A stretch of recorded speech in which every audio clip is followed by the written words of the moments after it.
just had a bit of a weird feeling. Oh.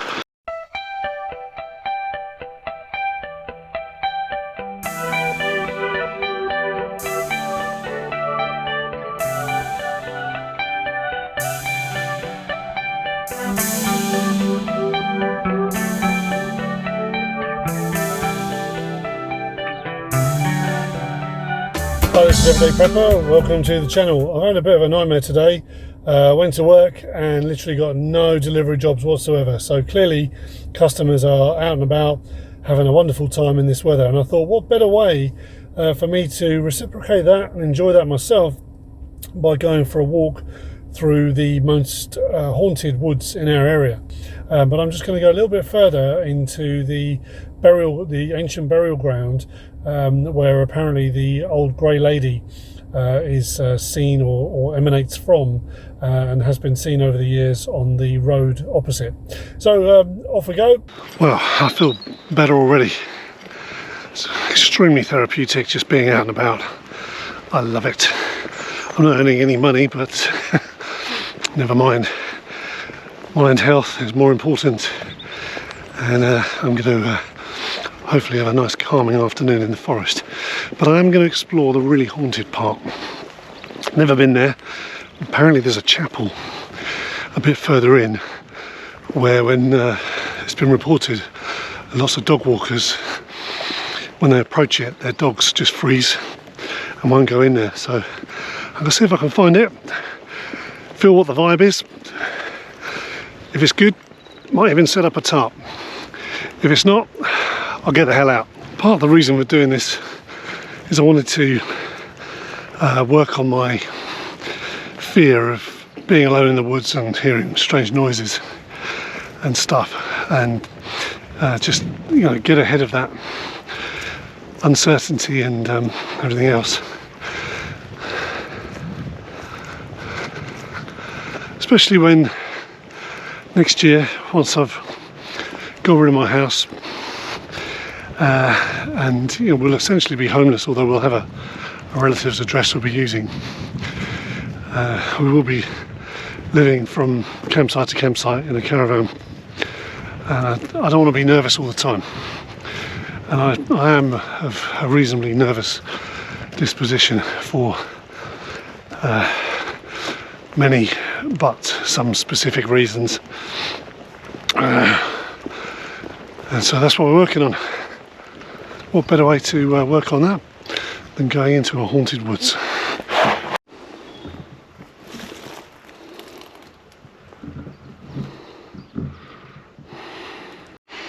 So normally my usual spot is down that fork in the path there. I'm going to continue down here. Normally my spot is sort of in between these two paths. I'll carry on further down. There might be some fences to get over to get into the actual grounds of this site that I've been talking about. But let's go and explore.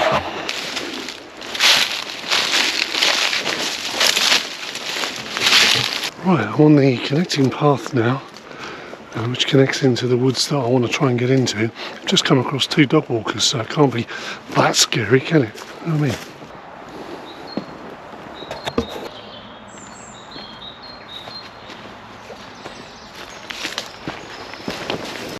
I found the fence.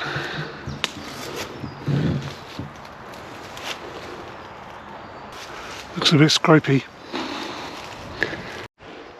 That looks a bit easier to me.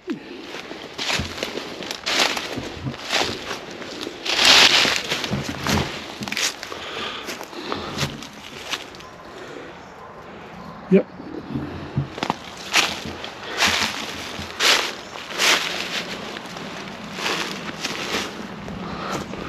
Right, we're in.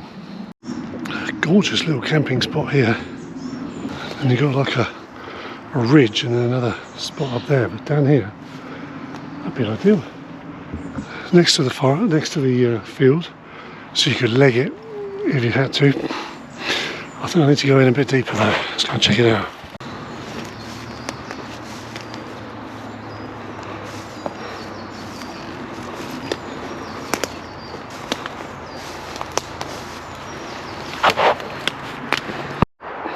It's not very big. I can see the main road, which is the Dover Road over there, cars coming through, which is where, just there, sightings apparently of the grey lady, so-called grey lady, have been spotted. So I think if I head sort of in that direction, maybe in a little bit more, and then we can have a brew. Calm as a cucumber. It's not grey lady, it's someone running around in a dirty old duvet, look. This is a beautiful woodland. There's some fallen trees, there's gullies everywhere, lots of gullies going all the way through. I'm going to go a bit further in, and no sign of any chapel that I can see. I'll try and get down here without falling down. I've got hairs going up the back of my neck. Just spotted the chapel. It's just in the middle of nowhere. I've always wanted to check this woods out.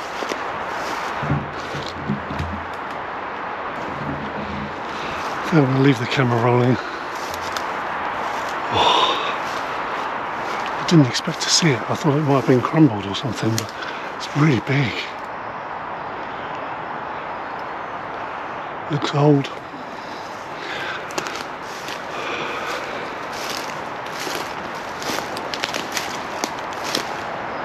I know there's some buildings like residential buildings up here, because you've got the owners of the grounds. Oh wow, look at this.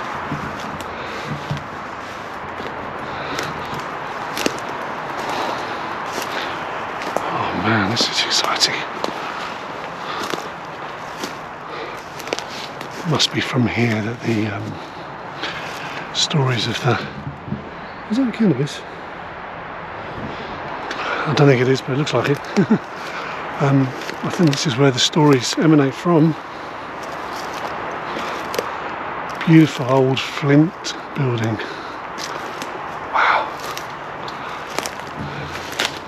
Check it out.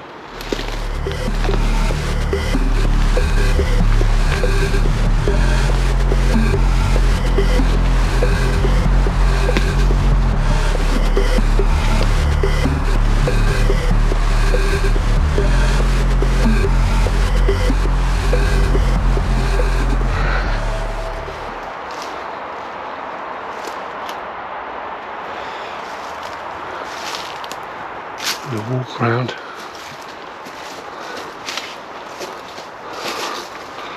Not far in from the field actually. There's another structure right over there. Oh no, it's a tree, sorry. It's a really big tree gone down. Right, let's see if we can get into this thing.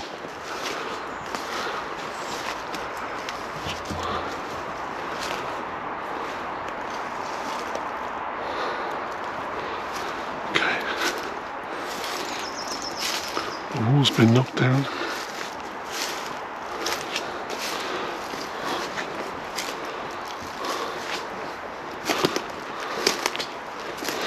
Just keeping my eyes out because this could be a hot spot for urban explorers.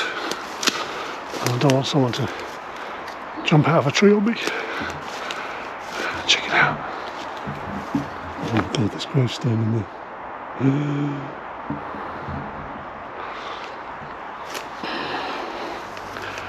Okay, let's get inside. This is... oh, there's loads of gravestones. Oh my god. I think, apparently, there's one big grave.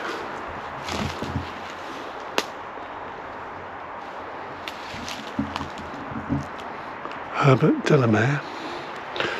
I don't know what I'm standing on here. I don't want to be standing on... There's a really big submerged grave over here.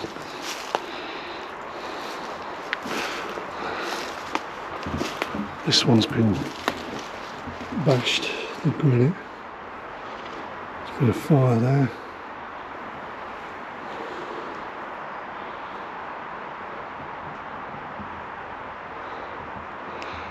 Feels very peaceful, actually. Luckily. These are all gravestones. Graves. Nielsen. Grace Herbert Nielsen. And got a date, have we?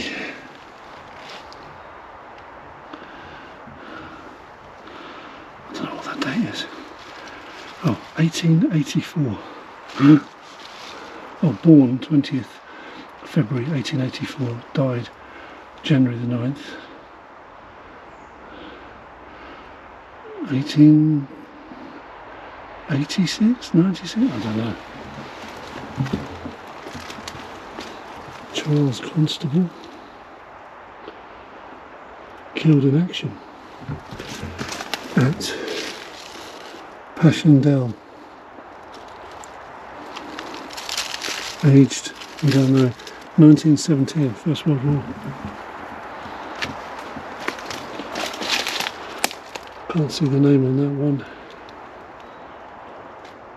Something ranks, cadet ranks.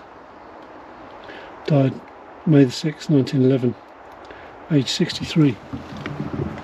Wow. Okay, I'm going to get out of here.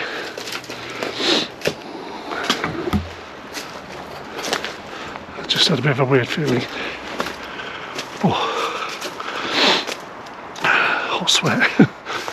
I don't. Oh, my eyes have got all blurry. I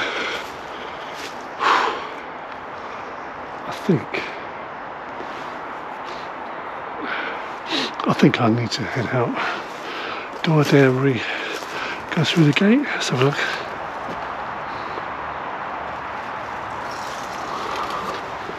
No squeak on the gate, that's good.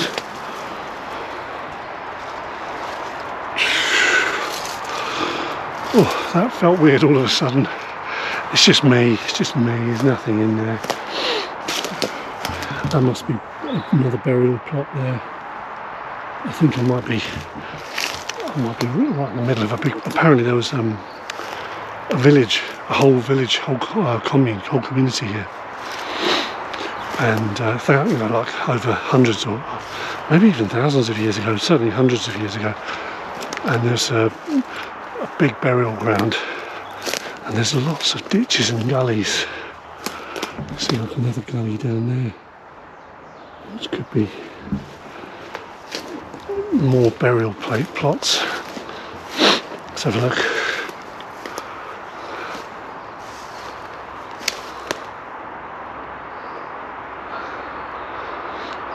Yeah, I don't know.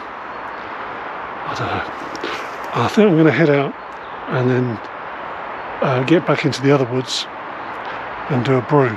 But do you know what? I've conquered my nemesis. I really have. I've gone through all the woods now. I know what's here. I haven't done it at night. That could be a problem. But I feel more confident, which is good. So that was the whole idea, right? Okay, I'm going to get some pictures and then I'm going to Foxtrot Oscar.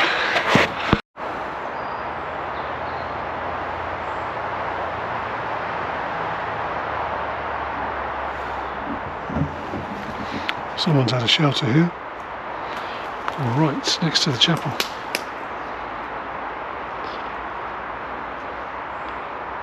It's quite calm. It's quite serene. And reassuring with the cars literally there. I'm tempted to do a brew here. Another shelter there.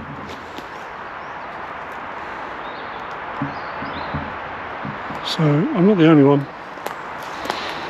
Okay. I'm going to get a tarp up. I've decided not to get a tarp up.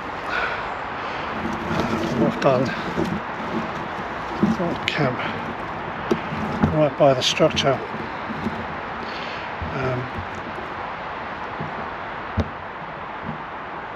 Just in case, you know, if anyone from the estate comes round and I have to leave sharpish, then I don't want to be struggling getting a line down and all that sort of stuff, you know, ridge line. so I can probably just have a crafty coffee. This is a beautiful woodland, despite the traffic noise. Right. Let's have a brew. Also wanted to say a big thank you to everybody that's subscribed since my last video, or last couple of videos. Obviously the 72-hour survival kit stuff and the DIY MREs obviously struck a chord with people. You know, people are concerned and they want to know what to do. I get that, but yeah, I appreciate you supporting the channel. The reason I'm doing this is because I've been watching a lot of homeless videos on YouTube. There are a lot of them. You know, people who are homeless doing YouTube, but they literally live rough. I know one of the guys that watches the channel, I don't know if you're subscribed or not, hopefully, Delta Mike, you know who you are, and I've been checking, you know, his videos out. He's homeless in Spain, living under a tarp in a field in Spain. It's just amazing that some people just live like this, and not always through intention. You know, circumstances can happen, you can make bad choices, and then a cascade of events happens, and before you know it, you can end up in that situation. It could happen to anybody. You know, I've seen people on the streets I've chatted to, because I've just been taking an interest in it lately. I don't know what I'm looking for. Ghoulies to come out of the chapel. That'd be exciting, wouldn't it? First time on camera, ever. Where was I? Yeah, I've been talking to homeless people who, you know, had a really good job and maybe went abroad, came back, didn't have a property, couldn't get into the system again, the system deserted them. I keep hearing that a lot, it's a repeating theme. The system deserts you if you're not completely bought into it. And that's why they want a list of your direct debits. They want you to do everything direct debit. They want you to have your you know, your Sainsbury's Nectar card and your Tesco Club card. They want to know what you're buying. They want to. Everyone wants an email address. They want to know, and your email address is linked to your provider, so they know your address, they know your phone number, they know everything about you. And it's almost like if you're not a good consumer, a good person in the system, they don't want to know.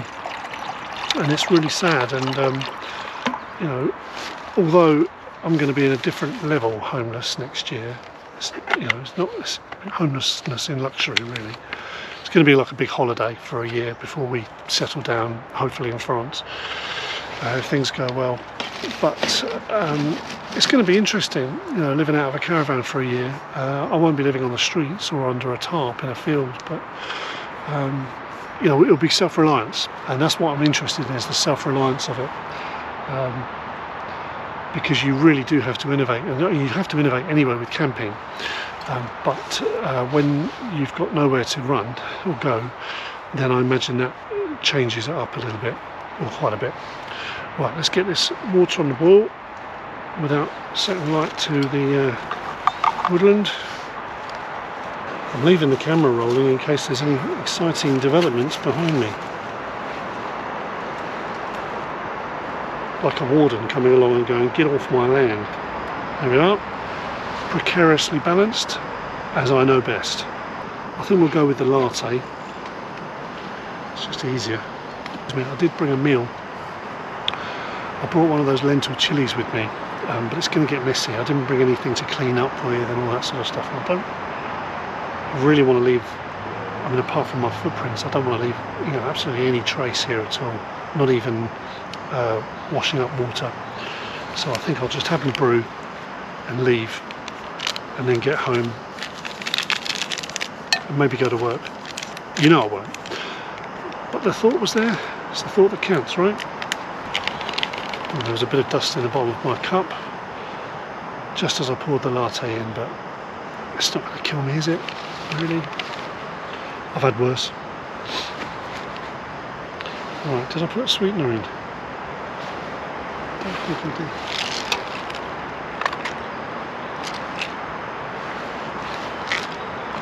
Okay. Plus, if I cook up a chipotle or lentil chili or whatever I've got, it's going to stink. and someone somewhere, even the grey lady, might come and tell me to turn it off, and we don't want that. It's a very delicate operation. Water's heating though. Tell you what, whoever recommended, I don't know if you still watch the channel, but whoever recommended that three-pronged thing to put my gas thing to stand on, awesome, life-changing bit of kit. Only cost a couple of quid. So I'm heating up in my mist tin. Got the mist tin on the go. Mist cup. I think it's called a mist cup. When a bird starts going off on one, like that one over there, blackbird I think, that gets a bit unnerving. Oh, okay. I mean, worst case, I could just leg it out into the road, couldn't I? Maybe not. Anyway, apart from my back being a little bit sweaty from when I really ran up a sweat all of a sudden in that chapel for some reason, I think I just let it get to me, that was all. Depends what you believe in, doesn't it? If you believe in spirits being present around and all that sort of stuff, and potentially evil spirits, then I suppose you're going to get unnerved with stuff. And you're brought up on stories about ghoulies and ghosts and monsters. Or I was. What's that lovely little green copsey area over there, which I might explore another time. Be interesting to camp here though overnight. That I think would be a very different experience. I'd have to choose a decent spot. Maybe that spot that I saw earlier with the grass on, nice green spot near the field, so you could bug out quick.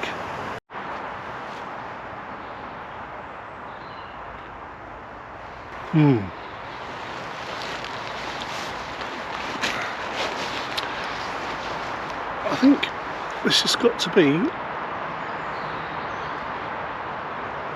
the most serene.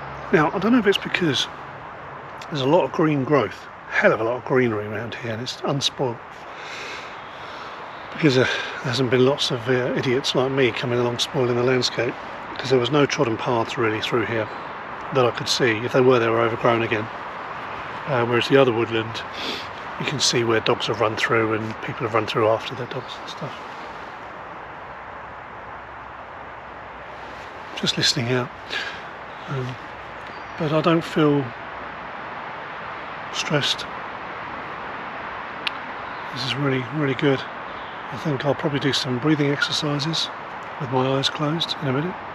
Maybe it's the traffic as well, that's a bit reassuring. Having the traffic nearby, it doesn't seem so far removed. Whereas a bit further back in the other woodland, it's a bit more, it's a bit quieter, and you can hear the sounds. Plus, there's no wind, no creaking trees. It's just very, very, very still. But it is really serene. It's nice.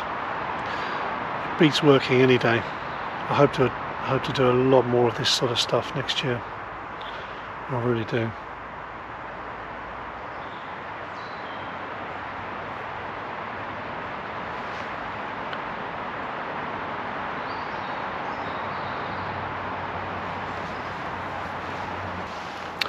Anyway, I'm going to finish my brew. Apologies for not getting a tarp out. I didn't think it was appropriate in this situation. I wanted to be able to sort of pack up and go. I've got a little ground sheet down, a little picnic blanket, that's all. But yeah, no real kit needed apart from my gas stove. Didn't want to use a BCB because it's a bit close to the ground and the flame's less controllable.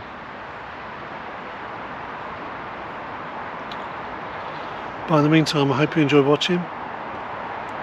I've really enjoyed the exploring.